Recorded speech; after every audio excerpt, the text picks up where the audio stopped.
Hello दोस्तों, welcome back to my YouTube channel. दोस्तों बात करेंगे हम बीपीएससी टीआरई 3.0 री एग्जाम अपडेट को लेकर के। जैसा कि आपको पता है कि बीपीएससी टीआरई 3.0 का री एग्जाम 19 जुलाई से लगा करके 22 जुलाई के बीच जो है चारों वर्गों की परीक्षाएं वो कराई गई थी। इसी बीच यहाँ पे हम लोग बात करेंगे कि बीपीएससी टीआरई 3.0 की ओएमआर सीट को लेकर के, साथ ही साथ आपके आंसर की को लेकर के और इससे संबंधित जो आपका रिजल्ट है यानी कि परीक्षा रिजल्ट निर्णय को लेकर के क्या कुछ अपडेट आज के डेट में हुई है उसको लेकर के बात करेंगे।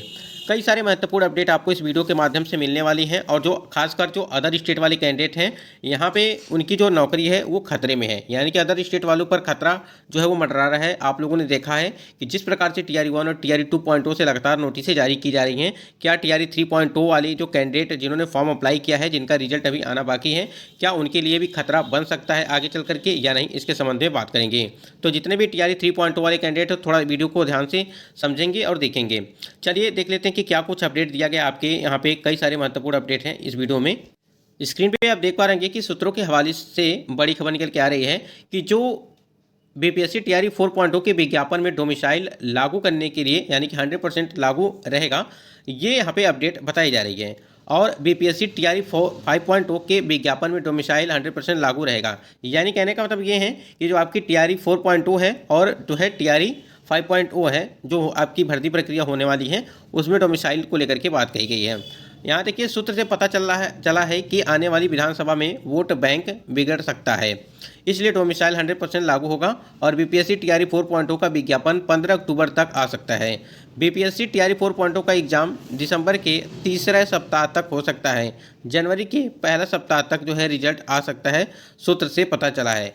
ये जो आप देख रहे हैं ये पूरी तरह से फेक है। अब यहाँ पे हम आपको दिखाते हैं कि ये जो आप पे एक एक चीज़ें यहाँ पे मेंशन की गई है डोमिसाइल को लेकर के की गई है, फिर आपके भर्ती प्रक्रिया यानी कि जो आपकी टीआरई 4.0 फिर 5.0 ये सारी चीज़ों के जिक्र यहाँ पे किया गया है। और जो आपका यहाँ पे जनवरी के पहले सप्ताह पे रिजल्ट आ सकता है, इसको लेकर के बात कही गई है। एक बार यहाँ पे देख, इसी को लेकर के यहाँ पे जो न्यूज़ 18 के संवाददाता हैं रजनी सर ने यहाँ पे एक अपडेट दी है और उन्होंने बताया है कि जो ये अपडेट दिया गया है, जो भी कोई यहाँ पे अपडेट दिया है उसके संबंधी उन्होंने बात कही है कि कोई शरारती तत्व बार बार शिक्षकों और अभ्यर्थियों से जुड़ी खबर मेरे हवाले से और मेरा नाम लिख करके गलत और फेक न्यूज़ लिख करके वायरल कर रहा है, जिससे अभ्यर्थियों और शिक्षकों में भ्रम की स्थिति उत्पन्न हो जाती है। मेरी खबर होगी तो ट्विटर, एफबी और टीवी पर खुद नज़र आएगी, सो इग्नोर पर।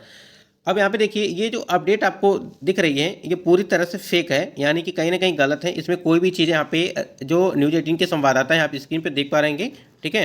ये ट्विटर हैंडल इनका है, यानी कि जो एक्स वाला है इनके द्वारा इन्हीं का ये है, ठीक है। तो इनके द्वारा कोई भी ऐसी अपडेट नहीं दी गई है कि आपको यहाँ पे जो चीज़ें बताई गई हैं इनके द्वारा कोई भी अपडेट नहीं दी गई है। और इसी को देखते हुए उन्होंने यहाँ पे सभी से जो है ये बताने के लिए यहाँ पे इन्होंने ट्वीट किया है कि कोई शरारती तत्व बार बार शिक्षकों इनका नाम यहाँ पे लिख करके जो है उनकी तरफ से जो है कि गलत खबर जो है यानी कि फेक न्यूज़ लिख करके वायरल कर रहा है। तो ये जो आप खबर देख रहे हैं ये पूरी तरह से गलत है। अब यहाँ पे हम देखते हैं कि जो यहाँ पे जो सही खबर है उसको एक बार देख लेते हैं। देखिए सही खबर ये था और ये रजनीश सर के द्वारा ही यहाँ पे चीज़ें रखी गई हैं, ठीक है।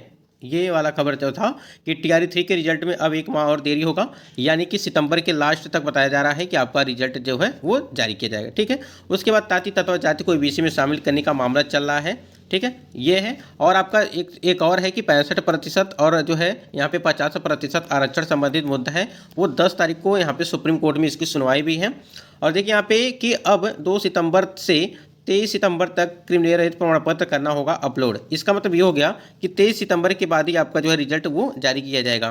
प्रमाण पत्र अपलोड के बाद रिजल्ट जारी किया जाएगा और प्राइमरी से उच्च माध्यमिक के सितंबर में संभव है, यानी कि रिजल्ट जो है वो सितंबर में देने की बात कही गई है, ठीक है।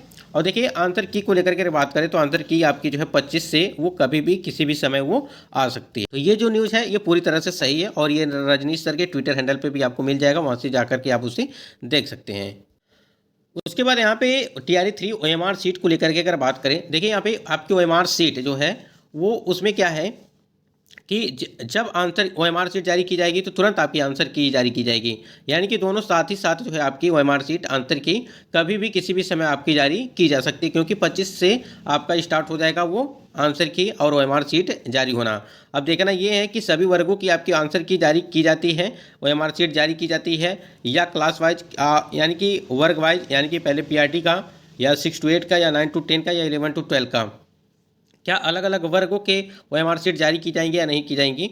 तो यहाँ पे देखिए हमको लगता है कि सभी के जो है एक ही बार जारी किए जाएंगे, क्योंकि कई सारे एक बार तो आपकी OMR शीट जारी की गई थी, उसमें कई सारी त्रुटियां देखने को मिली थी, जिसकी वजह से आयोग ने उसे ऑफिशियल साइट से हटा दिया था और उसे क्रॉस चेक करके जो है अब यहाँ पे कई कई दिन हो गए हैं और क्रॉस चेक करके जो है उसे फिर से 25 से कभी भी वो किसी भी समय आपको OMR शीट जो है देखने को मिलेगी।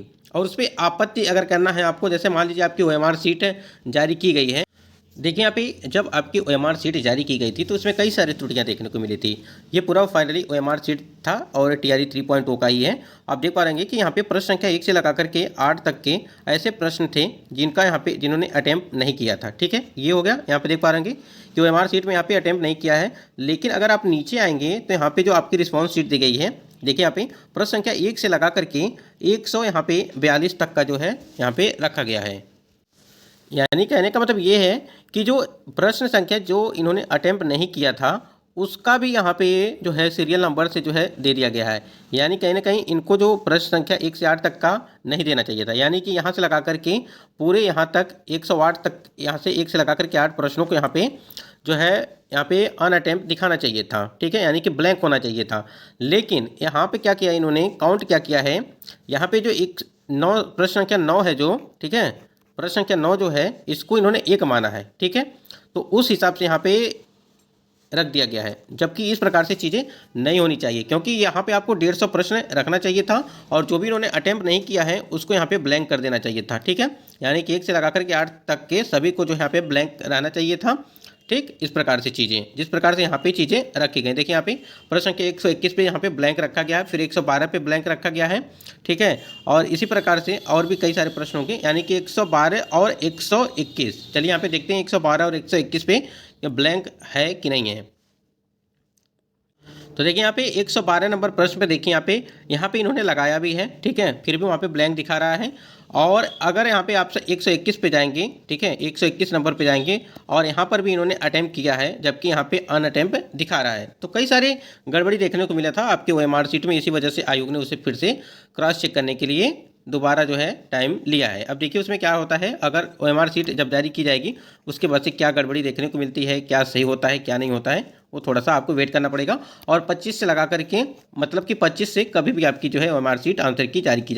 तो उस प्रकार से अगर आपके OMR शीट में कोई दिक्कत है, कोई त्रुटियां हैं, तो उस पर आप आपत्ति करेंगे। और देखिए जो भी कैंडिडेट आपत्ति करेंगे उन्हीं के सही होंगे, और जो आपत्ति नहीं करेंगे तो वहाँ पे आयोग को कैसे पता चलेगा कि हाँ आपकी OMR शीट में कोई गड़बड़ी हुई है या नहीं हुई है। तो आपको आपत्ति बिल्कुल करना है और जो भी टाइम दिया जाएगा उसी टाइम के मतलब के अंदर आपको करना पड़ेगा। ठीक है, ये चीज़ें हो गई।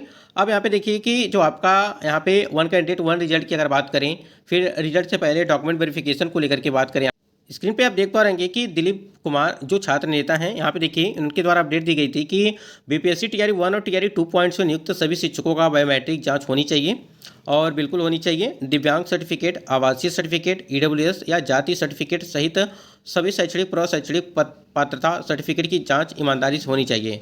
हजारों लोग फर्जी दिव्यांग सर्टिफिकेट और फर्जी आवासीय सर्टिफिकेट, फर्जी शैक्षणिक प्रशैक्षणिक पात्रता सर्टिफिकेट पर जो है शिक्षक बने हुए हैं। यह बिहार के बच्चों के गुणवत्तापूर्ण शिक्षा के साथ खिलवाड़ है और साथ ही लाखों मेधावी एवं ईमानदार जो है बेरोजगार शिक्षक अभ्यर्थियों के साथ घोर अन्याय है। देखिए आपको अगर पता होगा तो लगातार अलग अलग जिलों से नई नई नोटिस जारी की जाती है। क्यों जारी की जाती हैं? कभी TRE 1 से जारी किया जाता है, कभी TRE 2 से जारी किया जाता है, और वो जो है डॉक्यूमेंट को लेकर के जारी किया जाता है, नंबर्स को लेकर के जारी किए जाते हैं। तो इसीलिए यहाँ पे मांग क्या चल रही थी कि यहाँ पे जो कि लगातार फर्जी जो मतलब कि कोई दिव्यांग सर्टिफिकेट बनवा ले रहा है, कोई आवासीय सर्टिफिकेट बनवा ले रहा है, कोई जाति सर्टिफिकेट, तमाम तरह की चीज़ें देखने को मिल रही हैं, यानी कि फर्जी तरीके से। तो वहाँ पे क्या होता है कि उस टाइम तो कैंडिडेट का सिलेक्शन हो जाता है, मान लीजिए फर्जी बनवा लेते हैं और अच्छे तरीके से जांच पड़ताल नहीं की जाती है और कैंडिडेट का यहाँ पे सिलेक्शन हो जाता है। उसके बाद से जब दोबारा जांच पड़ताल की जाती है तो उनको बाहर किया जाता है। तो जब उनको बाहर किया जाता है, जो वो जिस सीट पर वो मतलब कि नौकरी करते हैं वो सीट तो खाली हो गई ना। योग्य कैंडिडेट को वहाँ पे अगर देखा जाए तो योग्य कैंडिडेट को वहाँ पे मौका मिलना चाहिए, जबकि आपको पता है कि अगर इस प्रकार से चीज़ें होती हैं, बाद में अगर कोई कैंडिडेट यहाँ पे बाहर किया जाता है तो फिर कहाँ पे दूसरे को मौका मिल पाएगा। इसीलिए यहाँ पे कि TRE 3 का जो आपका रिजल्ट अभी बाकी आना है, सभी चीज़ें आने बाकी हैं। तो इसलिए यहाँ पे इनके द्वारा वही चीज़ें और सभी के द्वारा यही चीज़ें बताई जा रही हैं कि कम से कम डॉक्यूमेंट वेरिफिकेशन अगर पहले करा लिया जाता तो कहीं ना कहीं ये सारी चीज़ें टीआरई 3.0 के कैंडिडेट को देखना नहीं पड़ता। यहाँ देखिए बीपीएससी टीआरई 3 में फाइनल रिजल्ट से पहले काउंसलिंग कराने में और वन कैंडिडेट वन रिजल्ट लागू करने में बीपीएससी शिक्षा विभाग तथा बिहार सरकार को दिक्कत क्यों हो रही है। लाखों बेरोजगार शिक्षक अभ्यर्थियों के साथ न्याय होना चाहिए, वन कैंडिडेट वन रिजल्ट लागू होना चाहिए और रिजल्ट से पहले काउंसलिंग होना चाहिए और ये सबकी मांग है। अगर ये वन कैंडिडेट वन रिजल्ट अगर नहीं दिया गया तो कहीं ना कहीं काफ़ी कैंडिडेट के साथ यहाँ पे जिनका भी 1 या 2 नंबर से रुक जाता है हर बार सिलेक्शन, उनका इस बार भी रुक जाएगा अगर ये चीज़ें नहीं देखी गई तो। क्योंकि मान लीजिए कोई भी कैंडिडेट अगर 1 से अधिक वर्गों में उन्होंने फॉर्म अप्लाई किया है तो 1 से अधिक वर्गों में तो वो नौकरी करेंगे नहीं, सिर्फ किसी भी एक वर्ग में करेंगे, चाहे वो पीआरटी में करें, चाहे वो 6 to 8 में करें या 9 to 10 में करें या 11 to 12 में करें, सभी वर्गों में तो करेंगे नहीं। भले उनका रिजल्ट इस सभी में जारी किया जा रहा है लेकिन करना तो उनको एक ही में है, चाहे वो 1 to 5 में करें या किसी और में करें। ठीक, तो जो उनकी 3 सीटें बच रही हैं, मान लीजिए जो तीनों वर्ग हैं उसमें अगर उनका नाम आ गया है तो उनका एक जगह सिलेक्शन उनको दे देना चाहिए, जिसमें वो सक्षम हो वहाँ पे उनको सिलेक्शन देना चाहिए और जो सीटें उनके नाम से हैं उस पर किसी योग्य कैंडिडेट को जो वहाँ पे सिलेक्शन होना चाहिए। तो यही चीज़ें यहाँ पे बताई जा रही हैं और जिससे यहाँ पे जो योग्य कैंडिडेट हो उनको लाभ मिल सके। तो आप लोग कमेंट सेक्शन में ज़रूर कमेंट करिएगा इसके लिए कि क्या ये चीज़ें बिल्कुल होना चाहिए और देखिए होना चाहिए, अन्यथा यहाँ पे बहुत सारा नुकसान कैंडिडेट के साथ होगा।